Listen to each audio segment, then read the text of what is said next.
साथियों नमस्कार। Randhir Singh biotech channel पर आपका स्वागत है। आज हम बात करने वाले हैं तीरंदाजी के बारे में। इसे ही आर्चेरी के नाम से भी जाना जाता है। तो तीरंदाजी या आर्चेरी, तो देखा जाए कि आर्चेरी आपके प्रतियोगी परीक्षाओं की दृष्टि से काफ़ी महत्वपूर्ण एक टॉपिक है, जो आपके टीजीटी, बीईटी, आपका फिजिकल एजुकेशन, आपका एलटी ग्रेड का जो भी शारीरिक शिक्षा का एग्जाम होता है, या अन्य राज्यों में, आपके अन्य स्टेट्स में जो फिजिकल एजुकेशन टीचर के लिए माध्यमिक विद्यालयों में भर्ती होती है, उसमें तीरंदाजी से संबंधित क्वेश्चन आते रहते हैं। तो उन पे हम कुछ सामान्य सी बातें करेंगे। तो अपने मित्रों से एक छोटा सा निवेदन है, जो लोग चैनल पर नए विजिट कर रहे हैं, नए व्यूअर हैं, तो हमारे चैनल को सब्सक्राइब जरूर कर लें और इस वीडियो के माध्यम से लाभान्वित हों और पूरा वीडियो जरूर देखें। और वीडियो अच्छा लगे तो कमेंट जरूर करें और अपने मित्रों को शेयर कर दें। चैनल को सब्सक्राइब तो करना ही करना है। तो देखते हैं आर्चेरी या तीरंदाजी जो है ये क्या है। तो इसको देखा जाए कि ये आर्चेरी शब्द जो आपका है, तो ये आर्कस शब्द से बना है। इसको बोलते हैं ARCUS, आर्कस। इसको पढ़ सकते हैं आर्कस, ठीक है। आर्कस या अर्कस भी बोल सकते हैं, आर्कस या अर्कस भी बोल सकते हैं, आर्कस या अर्कस। तो आर्कस या अर्कस जो होता है आपका शब्द, आर्कस या अर्कस जो शब्द होता है, इसका अर्थ होता है तीर धनुष। क्या होता है? तीर और धनुष होता है, तीर और धनुष। अर्थात देखा जाए तो धनुष बाण या तीर या धनुष होता है। अर्कस है, अर्कस से ही आर्चेरी बना हुआ है। और आर्चेरी को हिंदी में आप तीरंदाजी कहते हैं, मतलब तीर का निशाना लगाना, तीर से धनुष पे निशाना लगाना है, तीर धनुष का खेल है। इसी के बारे में आपको अध्ययन करना है। तो देखा जाए कि तीरंदाजी किसी देश का नेशनल गेम है। क्वेश्चन पूछा जाता है कि तीरंदाजी या आर्चेरी किस देश का नेशनल गेम है, तो भूटान का। आपके भारत का एक पड़ोसी देश है भूटान, तो भूटान का क्या है? राष्ट्रीय खेल है, अर्थात नेशनल गेम है। भूटान का राष्ट्रीय खेल जो है वो क्या है? आर्चेरी है। तो भूटान का राष्ट्रीय खेल आर्चेरी है। और आर्चेरी को देखा जाए तो आर्चेरी के जो प्रशिक्षक होते हैं या जो शिक्षक होते हैं, आर्चेरी के बारे में जो आपको ज्ञान प्रदान करते हैं, सिखाते हैं, उनके लिए एक शब्दावली यूज की जाती है जिनको बोला जाता है टोक्सोस। ये बोला जाता है टोक्सोस शब्द का यूज किया जाता है। ये जो इसके शिक्षक होते हैं इनको बोला जाता है। ऐसे ही एक शब्दावली आपको मिलेगी टोक्सोफिली। टोक्सोफिली एक शब्दावली देखने को मिलती है। इसका मतलब होता है, इसका जो खिलाड़ी होता है, इसके खिलाड़ी को भी बोला जाता है टोक्सोफिली। टोक्सोस जो है शिक्षक को बोला जाता है। और ये भूटान का राष्ट्रीय खेल है। इस देश का राष्ट्रीय खेल है भूटान का। भूटान आपका जो पूर्वोत्तर भारत है उसी से लगा हुआ एक अंतरराष्ट्रीय परिसीमा है, जिससे जुड़ा हुआ है देश आपका पड़ोसी, भारत का पड़ोसी देश है भूटान। तो भूटान का राष्ट्रीय खेल है तीर धनुष से खेला जाने वाला, अर्थात तीरंदाजी। ये किस शब्द से बना है? अर्कस या आर्कस पढ़ सकते हैं। आर्कस शब्द का मतलब होता है तीर और धनुष, या धनुष बाण कह सकते हैं। तो धनुष और बाण से खेला जाने वाला एक प्रकार का एक खेल है, जिसे वर्तमान में तीरंदाजी के अलावा एक और नाम से जाना जाता है, जिसको क्रॉस बो बोला जाता है। जिसको क्रॉस बो के नाम से भी जाना जाता है। तो क्रॉस बो के नाम से भी जाना जाता है। और ये काफी प्राचीन खेल है। प्राचीन समय में शिकार तक सीमित था, मतलब ये शिकार के उद्देश्य से इसको लोगों ने शुरू किया था। और वर्तमान में देखा जाए, जब बारूद की खोज मनुष्य ने कर लिया, जब मनुष्य ने बारूद की खोज कर लिया, तो शिकार का तरीका बदल गया। और वर्तमान में देखा जाए तो आप किसी भी जीव का शिकार नहीं कर सकते, वन्य जीव अधिनियम वगैरह लग जाते हैं। तो देखा जाए कि पहले प्राचीन काल में इसको शिकार करते थे, आत्मरक्षा के लिए भी, युद्ध में भी इसका इस्तेमाल होता था, धनुष बाण का हुआ करता था। और वर्तमान में देखा जाए तो ये आपका खेलों तक सीमित रह गया और काफी मॉडर्न तरीके से इसको खेला जाता है। अब देखते हैं कि ये खेल जो है ये ओलंपिक में शामिल था या नहीं था। कब शामिल हुआ?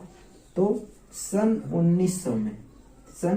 1900 में जो आपका मॉडर्न ओलंपिक हुआ था, उसमें जो पेरिस का ओलंपिक 1900 का हुआ था, उसमें आपका एक खेल था। और इस खेल में जैसे वर्तमान में आप देखते हैं एक टारगेट बना होता है, अभी आगे बता रहे हैं कि टारगेट स्टैंड क्या होता है, टारगेट पॉइंट क्या होता है।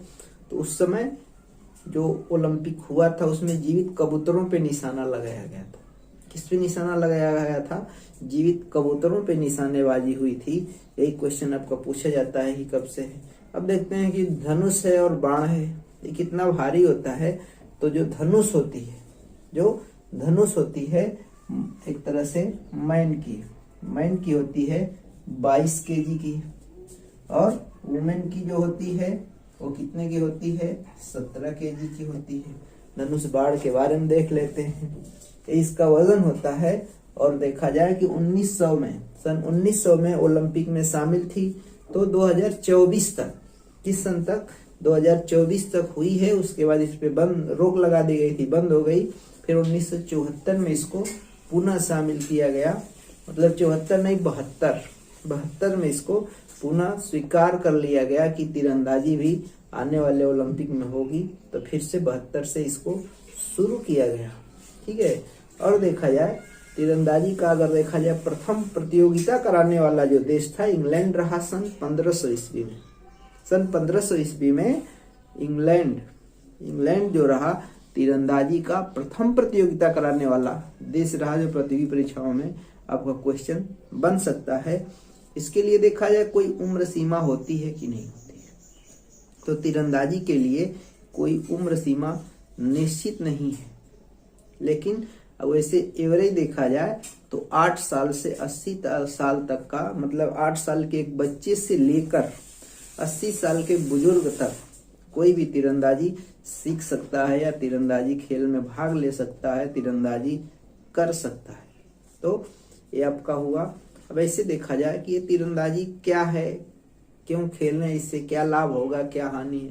हालांकि खेल आपका कला और विज्ञान दोनों है। आपका शारीरिक शिक्षा में क्वेश्चन पूछा जाता है, इस शारीरिक शिक्षा एक है, कला विज्ञान दोनों कोई नहीं।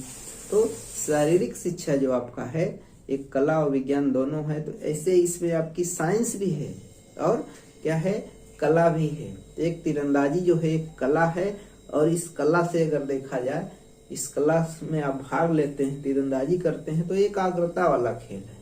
कैसा खेल है? एकाग्रता का खेल है, और एकाग्रता को ये बढ़ाने में मददगार साबित होता है। दूसरा आत्मविश्वास, सेल्फ कॉन्फिडेंस को बढ़ाने वाला गेम है, उसका नाम है तीरंदाजी। और देखा जाए आंखों की एक्सरसाइज के लिए, मतलब आप निशाना लगाते हैं तो आंखों का व्यायाम भी होता है, तो आंखों के लिए काफी फायदेमंद है तीरंदाजी।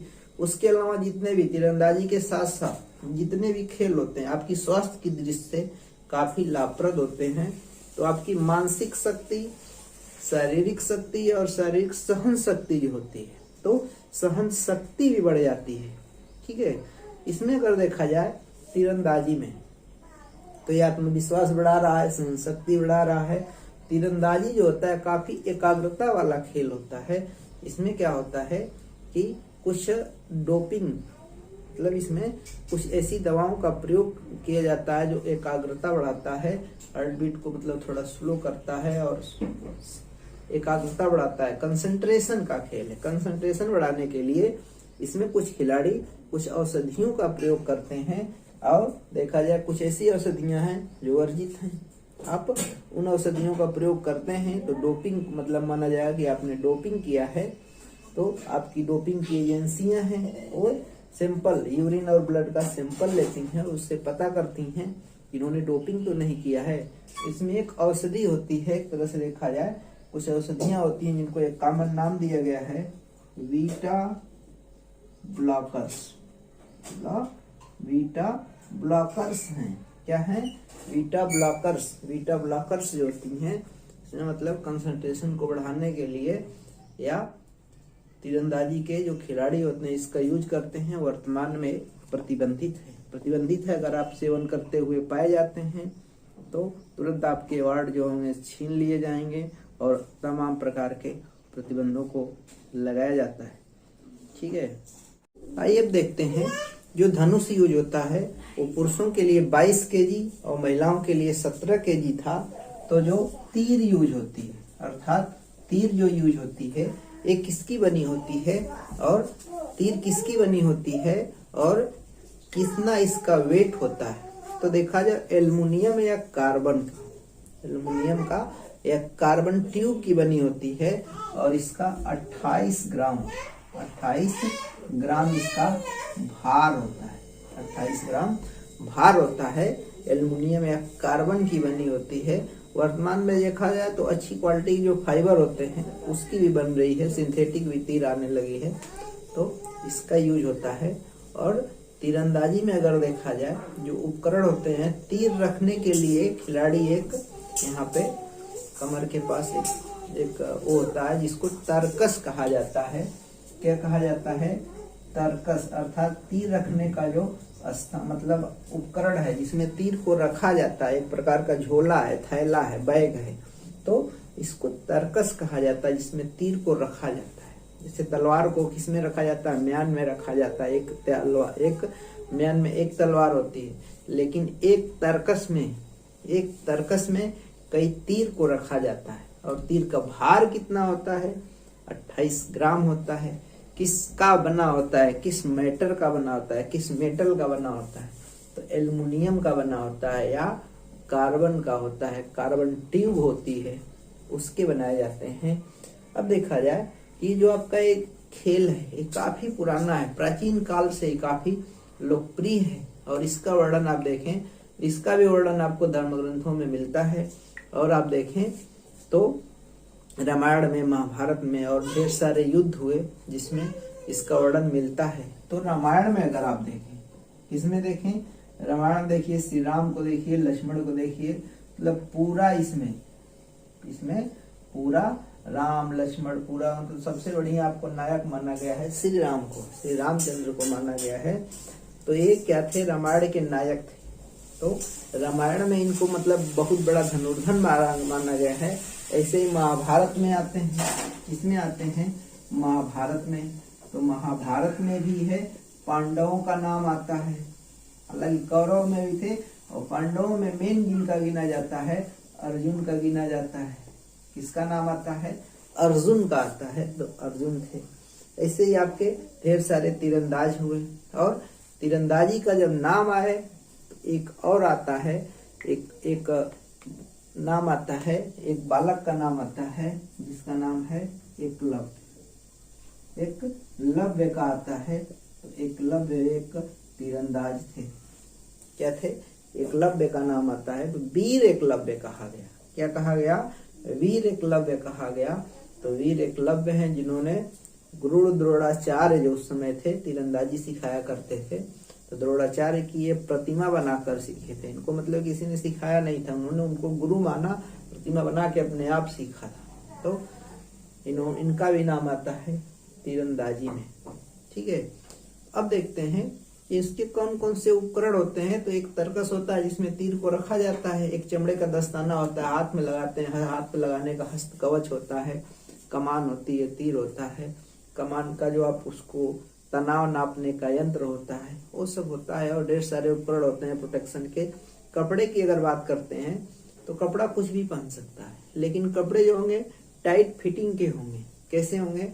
टाइट फिटिंग के होंगे, ढीले ढाले कपड़े नहीं होंगे। और तीरंदाजी अगर सीखना चाहता है कोई व्यक्ति, तीरंदाजी के लिए एक व्यक्ति जो होगा उसका हाथ ऐसे किया जाए तो ये मतलब आपका सीधा होना चाहिए। अगर टेढ़ा है हाथ, भुजाएं अगर तिरछी हैं तो कुछ लोगों का कोहनी ऐसे टेढ़ी होती है, सीधा करने पे ऐसे निकल आता है। जैसे आपका बो लेग होता है, बो लेग होता है। और आपका जानू वेनम जिस नहीं, आपका बो लेग जो होता है आपका धनुषाकार टांगे एक होती हैं और एक आपका नौकनी होता है, घुटना टकराता है। जैसे घुटना टकराता है नौकनी है, नौकनी है मतलब आप फोर्स में नहीं जा सकते, परेड नहीं कर सकते, सेना भर्ती नहीं हो सकते। तो ऐसे ही कोहनी जो होती है, ऐसे हल्का सा अगर टेढ़ी, अगर दोनों ऐसे आ रही हैं, सीधा नहीं है, तो आप तीरंदाजी नहीं सीख सकते। मतलब भुजाएं उसकी ठीक ठाक होनी चाहिए और फिजिकल फिटनेस ठीक ठाक होनी चाहिए। कपड़े जो उसके होंगे वो कैसे होंगे, टाइट फिटिंग के होंगे, स्पोर्ट्स वाले कपड़े होंगे, लेकिन टाइट फिटिंग होंगे, ढीले ढाले नहीं होंगे। तो देखा जाए इसमें और भी थोड़ी सी कुछ बातें देखते हैं। इसमें जो निशाना लगाया जाता है, निशाना लगाया जहाँ पे जाता है तो एक स्टैंड होता है। क्या होता है? स्टैंड होता है, स्टैंड होता है। इसको बोलते क्या है? इसको बोलते हैं टारगेट स्टैंड। क्या बोला जाता है? टारगेट स्टैंड होता है, अर्थात टारगेट स्टैंड। तो टारगेट स्टैंड पे ही एक तरह से बना होता है टारगेट, उसी पे निशाना तीरंदाज लगाता है और उस पे अलग अलग क्षेत्रों पे जहाँ लगती है उनके पॉइंट होते हैं, उनके पॉइंट होते हैं। तो अब देखते हैं उनके पॉइंट कहाँ पे तीर लगेगी तो कितना अंक मिलता है। ठीक है, तो अब उसको थोड़ा सा बनाते हैं, फिर आपको दिखाते हैं। ये देखते हैं मित्रों, जो आपका स्टैंड होता है, टारगेट स्टैंड होता है, उस पे किस तरह से निशान बना होता है। इस तरह से, इस तरह से एक चौकोर सा टारगेट होता है, एक चौकोर सा टारगेट होता है। उस टारगेट पे क्या होता है कि ऐसे गोल गोल से निशान बने होते हैं। ठीक है, तो इस पे अलग अलग, मतलब एक तरह से देखा जाए तो आपके 10 रिंग बने होते हैं और इसमें आपके पॉइंट बने होते हैं और उसमें जहाँ पे तीर लगता है, जिस एरिया में तीर लगता है उसी हिसाब से खिलाड़ी को स्कोर प्रदान किया जाता है। तो किस एरिया में लगा है, तो इसमें अलग अलग कलर होते हैं, इसमें अलग अलग रंग होते हैं, अलग अलग रंग के बने होते हैं। तो आप इससे समझिए प्रतियोगी परीक्षाओं में पेपर में क्वेश्चन कैसे बन सकते हैं। तो स्कोरिंग इसकी आपको जाननी होगी। तो इसके लिए आपको जानना है, ये बीच में देखिए आपका एक कलर दिख रहा है, ये है आपका, एक तरह से बोला जाए गोल्डन कलर। कौन सा कलर बोल सकते हैं? गोल्डन कलर बोल सकते हैं, अर्थात सुनहरा कलर। गोल्डन अर्थात सुनहरा कलर होता है। तो इसमें एक छोटा सा गोला होता है, जिसे देखिए इसमें हमने 10 लिखा है, 10 लिखा है।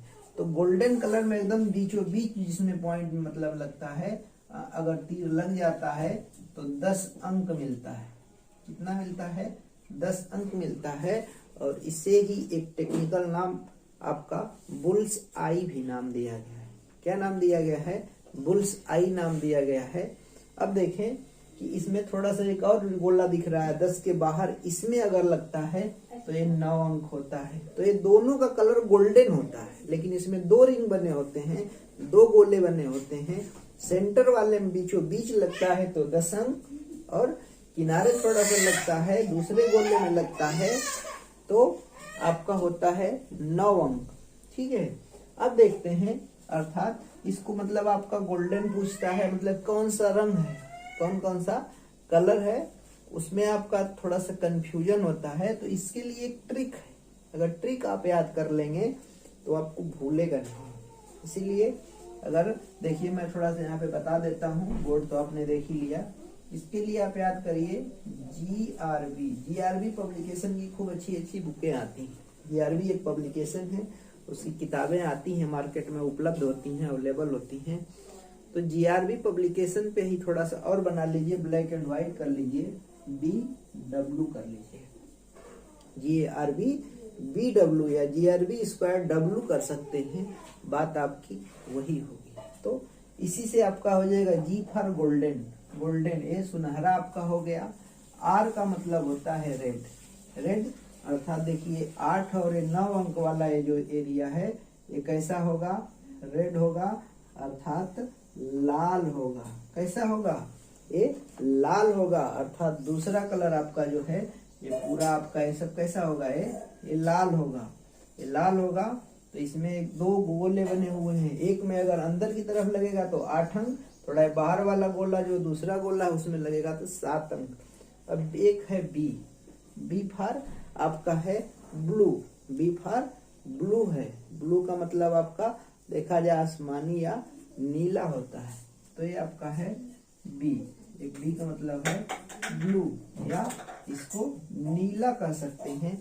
तो नीले कलर का बना होता है, और देखा जाए तो ये नीले कलर का होगा। कैसा होगा? नीले कलर का होगा। इसमें भी देखिए ऐसे गोले बने होते हैं, इसमें मतलब दो दो अगर देखा जाए तो अंदर वाले की तरफ लगेगा तो 6 अंक, बाहर लगा 7 अंक। ऐसे ही थोड़ा सा और बाहर बढ़ते हैं तो ब्लू के बाद चौथा बी आता है, तो चौथे नंबर पे बी आ रहा है, मतलब इसका नंबर है ब्लैक। क्या है? ब्लैक है। ब्लैक कलर होगा, काले रंग का होगा। तो ये जो होगा आपका ये काले रंग का होगा। तो काले रंग वाले में भी ऐसे दो गोले आपको मिलेंगे। ऐसे अगर कर लें तो दो गोले हैं, तो अंदर वाले गोले में लगेगा 4, बाहर वाले में 3 अंक होता है। और ये जो होता है लास्ट में व्हाइट है। क्या है? W फॉर व्हाइट है। तो व्हाइट मतलब सफेद, सब लोग जानते होंगे व्हाइट का मतलब सफेद। व्हाइट में अंदर वाले में लगेगा तो 2 अंक, बाहरी किनारे में लगता है, बाहरी गोले में लगता है तो 1 अंक होता है। अर्थात बाहर से अंदर जैसे आप जाते हैं, बाहर से जैसे आप अंदर जाते हैं, इसका अंक बढ़ता जाता है। जितना सेंटर की तरफ तीर लगेगी उतना स्कोर ज्यादा होता है। तो अर्थात देखा जाए 1 से 10 के बीच इसका स्कोर होता है, और जो ज्यादा अंक प्राप्त करता है उसको विजेता घोषित किया जाता है। अब आपके प्रतियोगी परीक्षाओं में आपका ढेर सारा लंबा चौड़ा सिलेबस है। उसमें होता क्या है कि भूल जाता है कि किस एरिया में तीर लगता है तो क्या अंक होता है। इसके लिए आपका ट्रिक है। जीआरबी पब्लिकेशन सदाबहार पब्लिकेशन है, सब लोग जानते हैं, बहुत अच्छा पब्लिकेशन भी है, अच्छी अच्छी किताबें निकालता है। तो जीआरबी या जीआरबी बीडब्ल्यू मतलब ब्लैक एंड व्हाइट। ठीक है, तो आपको एक कलर हो गया, B for golden, R for red, B से ब्लू, दूसरे बी से ब्लैक, और ए व्हाइट मतलब सफेद। तो इसकी क्या करते हैं, स्कोर अगर आपको भूल जाए, स्कोर आप कभी भूल जाते हैं तो ऐसे आप उल्टा काउंटिंग कर दीजिए, 1 2 3 4 5 6 7 8 9 10 9 10। ऐसे अगर आप स्कोरिंग कर लेंगे तो हो जाएगा कि व्हाइट वाले बाहर में, बाहरी राउंड में, गोले में, स्फेयर में लगा तो 1, अंदर वाले में लगा 2। ऐसे ही आपका ब्लैक है, आउटर में 3, इनर में 4।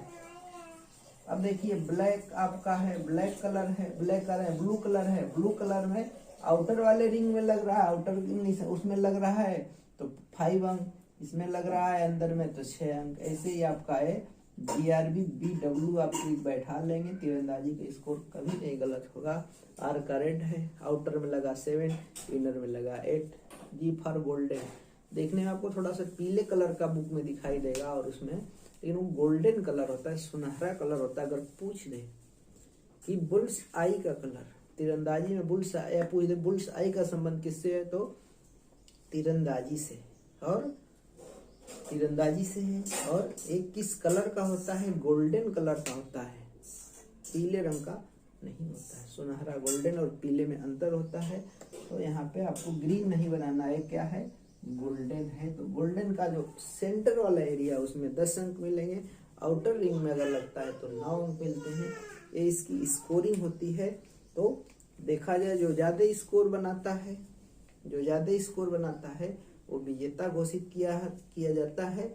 और इसमें देखा जाए कि इस तरह से तीरंदाजी की प्रतियोगिता होती है, बड़े पैमाने पे आज इसको खेला जाता है।